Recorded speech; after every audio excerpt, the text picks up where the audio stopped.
নমস্কার। টক্স on self identity এই অনুষ্ঠানে আজও আপনাদের সকলকে আমরা আন্তরিক স্বাগত জানাচ্ছি। আজও এই অনুষ্ঠানে আমার সঙ্গে রয়েছেন তুষার ভট্টাচার্য। দেখুন, জীবনের চলার পথে এটা ঠিক সেই শিশুকাল থেকে যত বড়ই হই না কেন, প্রতিদিনই আমাদের মনে বিভিন্ন বিষয়ে নানা রকম প্রশ্ন জাগে। প্রশ্নময় জীবন বলা যেতে পারে। এবং যেভাবে আমাদের জ্ঞানের পরিধি একটু একটু করে বাড়তে থাকে, বয়স বাড়বার সঙ্গে সঙ্গে শিক্ষা দীক্ষা আরও নিজেকে শিক্ষিত করে তোলার প্রয়াসে অনেক প্রশ্নের উত্তর আমরা নিজেরাই খুঁজে পেয়ে যাই বা পারিপার্শ্বিক থেকেও একটা তার জবাব আসে। কিন্তু সবসময় সেগুলো কি যথার্থ? হয়তো হ্যাঁ, হয়তো না। একটা বিভ্রান্তি থেকেই যায়। যদি সেই প্রশ্নগুলোর সব একসঙ্গে নয়, অন্তত কিছু যদি আমরা উত্তর পাই সহানুভূতির আলোকে, আমার মনে হয় সেই জানাটা, সেই উত্তরটা হবে অনিন্দ্য সুন্দর। সেরকমই কিছু প্রশ্ন, খুবই একেবারে সাদামাটা শব্দ, এবং তাই নিয়ে আমাদের জিজ্ঞাসারও কোনো অন্ত নেই। সেগুলো নিয়ে আজকে আমরা কথা বলবো। জিজ্ঞাসা এবং তার সমাধান ব্রহ্ম আত্মবিদ্যাতে সংকলিত হয়েছে এরকম কিছু। আর যেহেতু তুষার আমাদের সঙ্গে রয়েছে, আমরা সেগুলো নিয়ে আরেকটু বিশদভাবে আলোচনা করতে পারবো, শুনেও নিতে পারবো এর আরেকটু কি বলবো, ইলাবোরেট ভার্সন। যেমন ধরুন, আমরা মাঝে মাঝে ভাবি যে দুঃখ কী, সুখই বা কী, ধর্ম কাকে বলে, অধর্মই বা কী, সত্য কি শাশ্বত, আচ্ছা মিথ্যা জিনিসটা কি? জানি এগুলোর উত্তর কারোর কাছে অজানা নয়, কিন্তু ভাবুন এটাই যদি দেখি সহানুভূতির আলোকে। দুঃখ কি? বাবা ঠাকুর বলছেন, আত্মবিদ্বেষ এবং অনাত্মদৃষ্টিই হল দুঃখ। খুব সহজ একটা উত্তর, কিন্তু এটা হলো না। এর গভীরতা দুটি মাত্র শব্দেই আমরা পেয়ে গেছি, আত্মবিদ্বেষ এবং অনাত্মদৃষ্টি। তুষার, আত্মবিদ্বেষ অর্থাৎ আত্মাকে স্বীকার না করা, এবং অনাত্মদৃষ্টি, আত্মাকে স্বীকার করছি না বলেই আমার মধ্যে অনাত্মদৃষ্টিটা খেলছে। কারণ এক আত্মাই আছে, যেখানে বাবা ঠাকুর তো বটেই, এবার যেখানে ঋষিরা বলে গেছেন যে এক ব্রহ্মই আছে, দ্বিতীয় আর কিছু নেই, এক আত্মাই আছে, দ্বিতীয় আর কিছু নেই, তো সেখানে আত্মা অতিরিক্ত অন্য কিছু আমরা যে কল্পনা করছি, অন্য বোধে যে আমরা দেখছি, বৈচিত্র্য বোধে যে আমরা দেখছি, এটাই কিন্তু আমার দুঃখের কারণ। আত্মার মধ্যে আত্মা অতিরিক্ত বোধটা আমরাই কল্পনা করে সৃষ্টি করেছি। এটা আমার কল্পনার সৃষ্টি, এবং আমার এই কল্পনার কারণেই আমি কিন্তু দুঃখ পাচ্ছি। দুঃখকে কান ধরে টেনে এনেছি আমার। কীরকম? এক আত্মা আছে, আমিও আত্মা, তুমিও আত্মা, সেও আত্মা, এটাও আত্মা, ওটাও আত্মা, ইহাও আত্মা, উহাও আত্মা, সবই আত্মা। আত্মার মধ্যে আত্মা ছাড়া তো আর দ্বিতীয় কিছু নেই, ব্রহ্মের মধ্যে ব্রহ্ম ছাড়া তো আর কিছু নেই। তিনি আছেন, কিন্তু এটার মধ্যে আমরা ভাগ ভাগ করেছি, এ ভালো, এটা মন্দ, ওটা পাপ, ওটা পুণ্য, এটা উঁচু, এটা নিচু, এ আপন, ও পর, এটা ঠিক, ওটা ভুল, এটা ঠিক, এটা ভুল। এই আত্মার মধ্যে কিন্তু আমরা ভাগ করেছি। সে আত্মারই কোনো অংশটাকে ঠিক বলছি, কোনো অংশটাকে ভুল বলছি, আত্মারই কোনো অংশটাকে আপন বলছি, কোনো অংশটাকে আমরা পর বলছি। এরকমভাবে আমরা ভেদবোধের দৃষ্টিতে দেখছি, এবং এর ফলে এবং নিজে অতিরিক্ত বোধে দেখছি, এবং সেগুলোকে আমরা পাওয়ার চেষ্টা করছি, আমরা কামনা বাসনায় জর্জরিত হচ্ছি। আবার কোনো কিছু চলে গেলে আমরা দুঃখ পাচ্ছি, কোনো কিছু নষ্ট হলে আমরা দুঃখ পাচ্ছি। তো এরকমভাবে কিন্তু আমরা নিজের দুঃখের কারণ নিজেরাই সৃষ্টি করছি। একের সাথে অপরের আমরা দ্বন্দ্ব অশান্তি করছি, অপরের জিনিস ছিনিয়ে নেওয়ার চেষ্টা করছি, অপরের সুখে আমরা ঈর্ষান্বিত হচ্ছি, প্রাধান্য পাওয়ার চেষ্টা করছি, কর্তৃত্ব করার চেষ্টা করছি। কেন, এক তো সে নিজেই আছে, আত্মস্বরূপ এক তো নিজেই আছে, দ্বিতীয়ত আর কেউ নেই। তো এই ফাউল গেম খেলার জন্যই নানান কামনা বাসনা জর্জরিত হয়ে নানান দুঃখ কষ্ট অশান্তিতে আমরা কিন্তু জ্বলে পুড়ে মরছি। তো এটা কারণটা কি?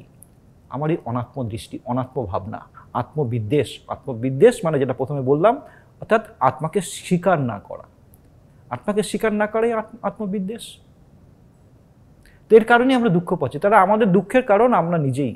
কিন্তু আমরা যদি ভালো করে তলিয়ে দেখি, দেখা যাবে দুঃখ বলে আদপে কোনো কিছু নেই। বাবা ঠাকুর বলছেন, আনন্দ সাগরে এক আনন্দই আছে, দুঃখটা হলো আমার আমার দেখার ভুল। কিন্তু ধরো মানুষ মাত্রই তো অনুভূতি প্রবণ, কিছু তার প্রিয় জিনিস হারিয়ে গেলে, কিছু প্রিয় জিনিস চলে গেলে তার মানে তো দুঃখ হবেই, চোখে জল চলে আসবেই। এটাকে আটকাবে কি করে? হ্যাঁ, এটা তো জীববোধের দৃষ্টিকোণ থেকে এই এই এই প্রশ্নগুলো আসছে। জীববোধের দৃষ্টিকোণ থেকে যখন আমি আমাকে একটা সামান্য জীব মাত্র মনে করছি, নিজের আত্মস্বরূপের স্মৃতি আমি ভুলে যখন গেছি, আমি যে সে অখণ্ড আত্মা, আমার পাওয়ারও কিছু নেই, আমার হারাবারও কিছু নেই, আমি হারাবার দুঃখ মনে যাচ্ছে। হারাবার দুঃখটা আমার কখন আসছে, পাওয়ার চিন্তাটাই বা কখন আমার মনে আসছে, যখন আমি নিজেকে জীব মাত্র মনে করছি। এই জীববোধ হলো আত্মার পক্ষে অধ্যাসিত, আরোপিত। জীববোধটা আদৌ নেই, আদৌ জীব বলে কিছু নেই, এক আত্মাই আছে। তা আমি এই এক আত্মার বোধটা যখন আমি ভুলে যাচ্ছি, তখনই আমার কিন্তু এই যে আপনি যে কথাগুলো বললেন যে কিছু হারিয়ে গেলে এই দুঃখ, এই পরিতাপ, এটা আমি নিজেই সৃষ্টি করেছি, এটা আমার নিজের সৃষ্টি। দুঃখটা ঈশ্বরের সৃষ্টি নয়, দুঃখটা হলো নিজের সৃষ্টি। তাই বাবা ঠাকুর বললেন, যেটা বললাম, যে আনন্দ সাগরে এক আনন্দই আছে, আর দ্বিতীয় কিছু নেই।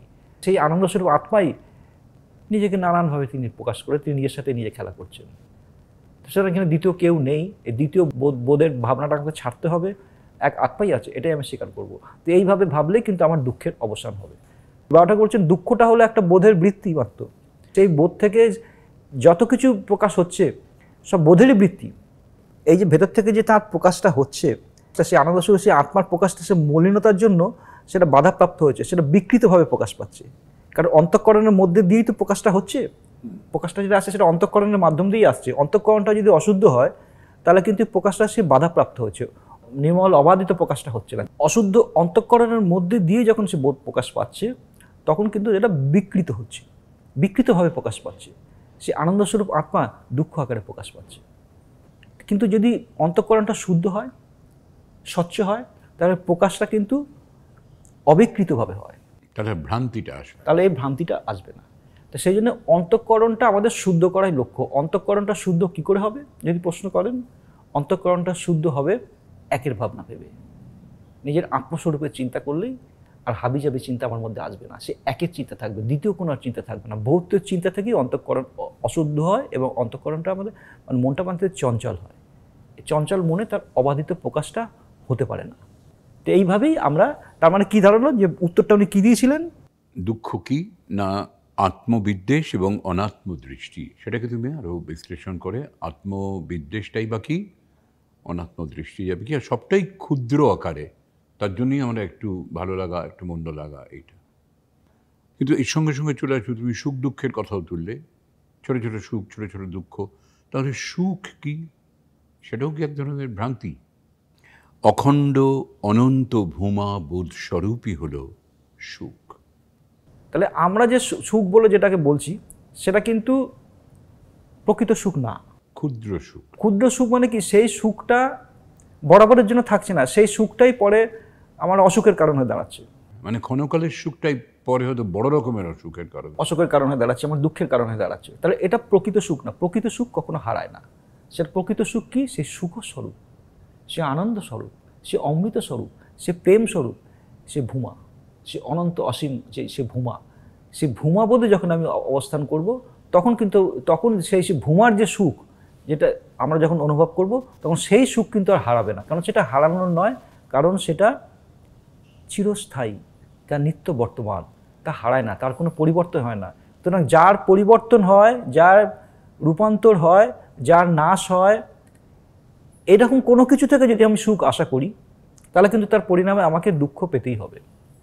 কিন্তু যার কখনো পরিবর্তন হয় না, বিকার হয় না, রূপান্তর হয় না, সেই শাশ্বত, সেই যে সত্তা, সেই যে ভূমা বোধ সত্তা, তাকে যদি আমি লাভ করতে পারি, সেই অনুভূতিতে যদি আমি প্রতিষ্ঠিত হতে পারি, তাহলে কিন্তু আমার সে সুখ আর আমার হারাবে না। আমার এখন মৃত্যুতেও সেটা হারাবে না, কারণ মৃত্যু হয় শরীরের, আত্মার মৃত্যু হয় না। মৃত্যুতেও সেটা হারাবে না, কনস্ট্যান্ট চলতে থাকবে সে সুখ। সেই ভূমাতেই একমাত্র সুখ। ঋষি কথা বলে গেছেন, বাবা ঠাকুর তো বললেনই, ঋষি কথা বলে গেছেন, ভূমাতেই আছে একমাত্র সুখ, আর কোথাও সুখ নেই, আর সব কিছুই পরিবর্তনশীল। এক্ষুনি তুমি যে মৃত্যুর কথা বললে, মৃত্যু কি? মৃত্যু কি বলতে বাবা ঠাকুর বলছেন আত্মবিস্মৃতি এবং কল্পনার বিকারই হলো মৃত্যু। আত্মস্বরূপকে বিস্মৃত হয়ে আমরা যে সে এক আত্মার মধ্যে আমরা যে বহুত্বের কল্পনা করেছি, কল্পনা তো আমরাই করেছি, মন দিয়ে কল্পনা করেছি। এই যে এই কল্পনাগুলো প্রতি মুহূর্তে তোমার চেঞ্জ হচ্ছে তো, পরিবর্তন হচ্ছে তো। আমরা এক জিনিসকে একরকমভাবে সারাক্ষণ দেখছি না তো। আজকে আপনি একজনকে ভালো দেখছেন, কিছুক্ষণ পরে আবার তাকে মন্দ দেখবেন। আজকে আপনি একজনকে বন্ধু মনে করছেন, আবার কিছুকাল পরে তাকে আপনি তো শত্রু মনে করবেন। আজকে একজনকে আপনি আপন মনে করছেন, কিছুকাল পরে তাকে আপনি পর মনে করবেন। তাকে আপনি দু চোখে দেখতেই পাচ্ছেন না। কারণ সারা দুনিয়াটা তো এইভাবে চলছে। হ্যাঁ, মানে এই অভিজ্ঞতা একা আমার তোমার নয়, সারা দুনিয়ার মানুষেরই। সবার। তো মৃত্যু কি? এই বিকারী পরিবর্তনই মৃত্যু। এই বিকারী পরিবর্তনশীল জিনিসগুলোকে আমি কল্পনা করে সৃষ্টি করেছি, এবং সেইগুলোকে আবার আপন করে যখন পেতে চাইছি, সেগুলোকে যখন নিজের বলে মনে করছি, সেগুলোকে যখন আঁকড়ে ধরে বেঁচে থাকতে চাইছি, সেটাই কিন্তু আবার মৃত্যুর কারণ। কারণ সেগুলো পরিবর্তন হয়ে যাবে, তো পরিবর্তনটাই মৃত্যু। আর মৃত্যু তো আমাদের প্রতি পদে পদে ঘটছে। পরিবর্তনশীলতার মধ্যে তো মৃত্যু প্রতি পদে পদে ঘটছে। একটু আগের অবস্থাটা এখন আর নেই। যা ছিল তা আর রইল না, হ্যাঁ, তার মৃত্যু ঘটে গেছে। আমরা যদি প্রবাহ ধরে বাঁচতে চাই, সেটা কি ধরে রাখা যায়? সে তো পরিবর্তন হবে, কিছুক্ষণ পরে চলে যাবে। প্রবাহ ধরে তো ধরে রাখা যায় না। ঢেউগুলো কি ধরে রাখতে পারবো? ধরে রাখতে পারবো না। সেগুলো আসছে আর যাচ্ছে, যা আসে তা যায়, আর যা আছে তা নিত্যকাল আছে। তার আশা নেই, যাওয়া নেই। এটাই হলো আসল কথা। সুতরাং এই আশা নেই, যাওয়া নেই, যেটা যা নিত্য স্থায়ী পদার্থ, যে অমৃত, যে অপরিবর্তনীয়, যা নিত্য বর্তমান, আমাকে তাঁর সাধক হতে হবে, তাঁকে আমাকে পাওয়ার চেষ্টা করতে হবে। অর্থাৎ আজ পাওয়ার মানে কি, সেটা আমি পেয়েই আছি, সেটাই আমার স্বরূপ। শুধু একটু স্মরণ করতে হবে। নিজের আত্মসন্ধান নয়, আত্মানুসন্ধান নয়, আত্মস্মরণ। সে আত্মাস্বরূপটাকে আমাকে স্মরণ করতে হবে। সন্ধান করার কিছু নেই, সেটা আছেই। কোথায় সন্ধান করবো? একটা সেই আছে। সন্ধান করা মানে সে আমার অতিরিক্ত দূরে কোথাও আছে, তাকে আমাকে সন্ধান করতে হবে। কোথাও লুকিয়ে আছে, সন্ধান করতে হবে। কিন্তু এখানে তো সে ব্যাপারটা তা না। অখণ্ডকে কোথাও সন্ধান করবে না, অখণ্ডই তো আছে, অন্তর বাহির জুড়ে তাকে সেই আছে। তিনি ভিন্ন তো দ্বিতীয় কিছু নেই, যেটা সন্ধানও করতে হবে না, শুধু স্মরণ করতে হবে। নিয়মিত এটাকে আমাকে স্মরণে রাখতে হবে যে এক আত্মাই আছে, দ্বিতীয় কিছু নেই। এটাকেই বাবা ঠাকুর মানিয়ে চলা বলছেন। সব কিছুকে আত্মা বলে তুমি মানো, মেনে সে মানিয়ে চলো, অর্থাৎ মানাটাকে কন্টিনিউ করো। তো এই বোধে তুমি সচেতন থাকো। কন্টিনিউ করা মানে সচেতন থাকা। এই বোধে তুমি সচেতন থাকো, সব আত্মা, এই বোধে সচেতন থাকো, মুখের কথায় নয়। তুমি এই মনটাকে এই বোধের মধ্যে তুমি রাখো, এই ভাবনার মধ্যে রাখো, সব আত্মা, সব আত্মা। এটাই হলো সচেতনতা, আত্মা সম্বন্ধে সচেতনতা থাকা। তাহলে আর মৃত্যু বলে কোনো পদার্থ নেই। আর আত্মা সম্বন্ধে এই অসচেতনতার জন্যই আমার মধ্যে আত্মা অতিরিক্ত অন্য বোধগুলো আমার মধ্যে জাগছে, খেলা করছে, আমি কল্পনা করছি, আবার ওগুলোকে নিয়ে বেঁচে থাকার চেষ্টা করছি, যার ফলে আমি দুঃখ কষ্ট পাচ্ছি, মৃত্যুর কবলে আমি পড়ছি। এই পাশাপাশি মৃত্যুর পাশাপাশি বলছেন অমৃত কি? এই যদি হয় মৃত্যু, তাহলে অমৃতটা কি? বলছেন ভাবাতীত, দ্বন্দ্বাতীত, নিত্য, নির্বিকল্প ও নির্বিকার স্বরূপে অবস্থানই হলো অমৃত। হ্যাঁ, কি বলছেন? ভাবাতীত, দ্বন্দ্বাতীত, নিত্য, নির্বিকল্প, নির্বিকার স্বরূপে অবস্থানই হলো অমৃত। এই কথাগুলি তো আমি একটু আগে বললাম।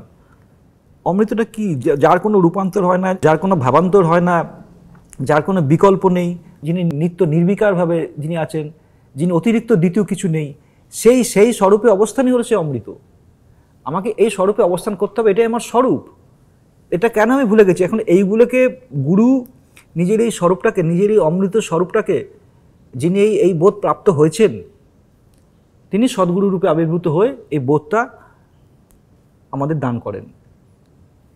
এবং আমরা যদি সেটাকে ফলো করে চলি, তাহলে আমরাও সেই অমৃত স্বরূপে আমরা অবস্থান করতে পারবো। আমরাও মৃত্যুর অতীত হয়ে যাব।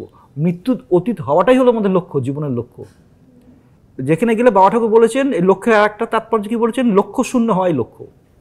বাবা ঠাকুর বলছেন, যেখানে দ্বিতীয় কিছু নেই যাকে আমি কোনো লক্ষ্য করব, উদ্দেশ্যহীন উদ্দেশ্য, লক্ষ্য শূন্য লক্ষ্য। কারণ যেখানে দ্বিতীয় কিছু নেই, যেটা পাওয়ার আমার কোনো উদ্দেশ্য থাকবে, দ্বিতীয় কোনো লক্ষ্য নেই, যখন আমি অখণ্ড একে প্রতিষ্ঠিত হব, তখন আর দ্বিতীয় কিছু নেই যেটার প্রতি আমার কোনো লক্ষ্য থাকবে।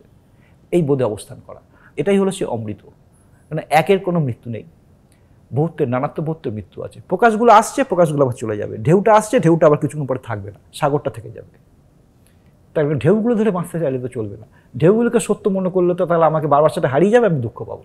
মানে ওইটা একটা ধারণা, অমৃত মানে একটা কোনো তরল যেটা খেলে অমরত্ব পাওয়া যাবে। এটার চেয়ে বড় ভ্রান্ত ধারণা আর হয় না। এগুলো তো রূপক আকারে আমাদের পুরাণগুলো যেগুলো রচিত হয়েছে, মুনি ঋষিদের দ্বারাই তারা রচিত। সব কঠিন তত্ত্বগুলোকে সাধারণ মানুষ বুঝতে পারবে না, সেগুলোকে গল্পের আকারের মধ্যে সেগুলোকে শিক্ষার জন্য দেওয়া হয়েছে। যতক্ষণ না সে নিজের থেকে জানার তাগিদটা তার মধ্যে আসছে, ততক্ষণ কিন্তু আসল তত্ত্বটা তার মধ্যে প্রকাশ পাবে না। এবং যেটা জেনে যাওয়ার পরে তখন ওইগুলোকে খুব ছেলে মানুষই বলে মনে, হ্যাঁ, তখন ওগুলোকে ছেলে মানুষই মনে হবে। এরকম আমাদের শাস্ত্রে দেবাসুর যুদ্ধ, হ্যাঁ, এগুলো আছে, কিন্তু এগুলো তো একটা অন্য তাৎপর্য আছে। তখন দেখা যাবে যে দেবাসুরের যুদ্ধ এগুলো বাইরের কোনো বিষয় না, এগুলো সাধকের অন্তরের বিষয়, এগুলো তাৎপর্য আলাদা আছে। যাক, সেগুলো আলোচনার মধ্যে আমি এখন যাচ্ছি না। এরপরে আর কি আছে? ধর্ম কি বলছেন? ধর্ম হচ্ছে কর্তব্য, সুনীতি, সমত্ব, একত্ব, পূর্ণত্ব, স্বভাব, আপনতা, স্বকীয়তা, সবোধ, অভেদ ভাবনা, অহিংসা এবং সত্য। মানে আলাদা আলাদা করে এগুলো এবং সব কিছুর সমন্বয়। কিছু সমন্বয় একটা।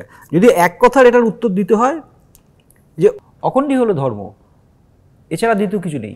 অখণ্ডকে ধারণা করাই হলো ধর্ম। যিনি সব কিছুকে ধারণ করে আছেন, সে ধর্মই সব কিছুকে ধারণ করে আছেন। সে অখণ্ডকে আমাকে ধারণা করতে হবে, সে একের ভাবনা আমাকে ভাবতে হবে। সব কিছুর মধ্যে সে এককে বসাতে হবে আমাকে। এক অতিরিক্ত দ্বিতীয় কিছুকে আমি স্বীকার করবো না, এটাই হবে জীবনের আমার প্রতিজ্ঞা, যে আমি এক অতিরিক্ত আমি দ্বিতীয় কোনো কিছুকে স্বীকার করবো না। প্রতি মুহূর্তে আমি দেখবো এক, বলবো এক, শুনবো এক, আমি একের মধ্যে থেকে একের মধ্যে আমি ঘুমিয়ে পড়বো।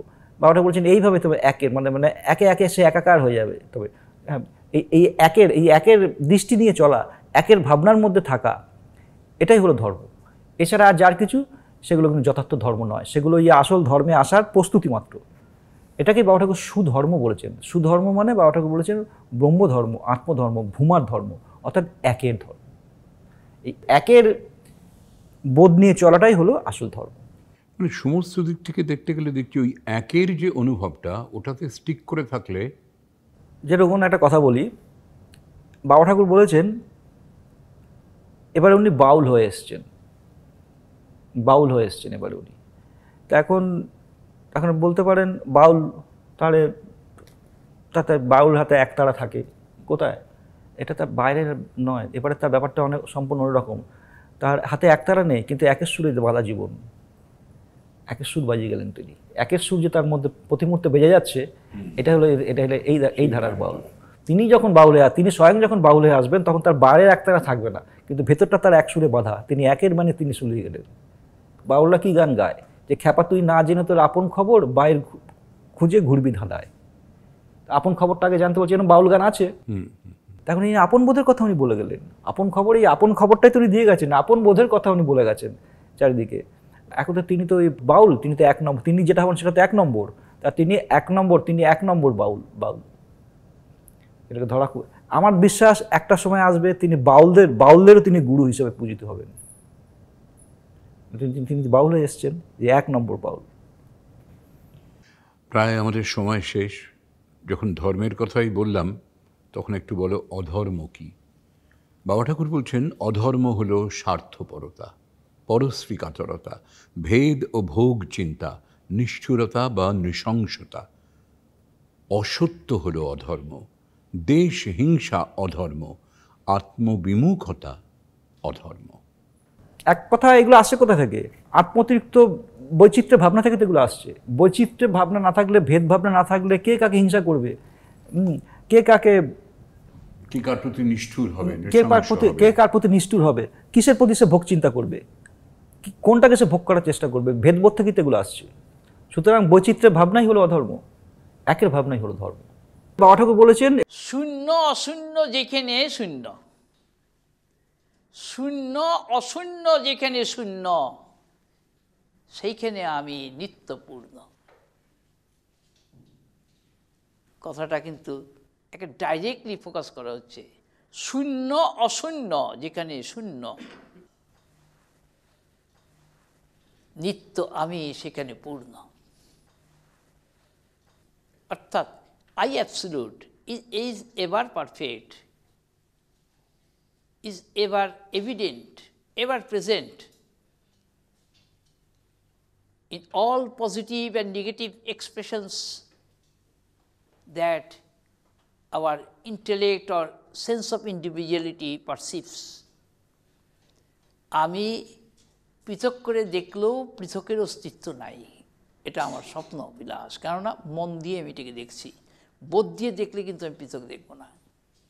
আমার কথাগুলো ভালো করে মন দিয়ে শুনবার চেষ্টা করো। আমরা ভেদ দেখি, মন দিয়ে দেখি বলে, কিন্তু বোধ স্বরূপ দিয়ে যখন দেখব তখন ভেদ থাকছে না, সেখানে one. All contradictions, all duality, all variations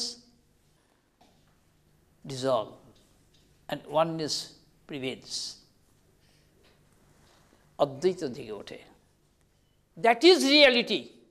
তাহলে বাইরে শুধু টিকিট তিলক কেটে থাকলেই কিন্তু সে ধার্মিক হচ্ছে না, অন্তরে যার একের ভাবনা আছে সে হলো প্রকৃত ধার্মিক। আজকে এই যে শব্দগুলো নিয়ে আজকে আলোচনা করা হলো, কোনোটাই আমাদের কাছে খুব দুরূহ কোনো শব্দ নয়। এই সব শব্দ আমরা প্রতিদিনই প্রায় ব্যবহার করি, কিন্তু এর অন্তর্নিহিত যে অর্থটা সেটা আজকে আমরা সহানুভূতির আলোয় অনুভব করার চেষ্টা করলাম। তুষার আমাদের যোগ্য সঙ্গত করেছি জিনিসগুলোকে আরও সুন্দর করে বিশদ করে বুঝিয়ে তুলতে।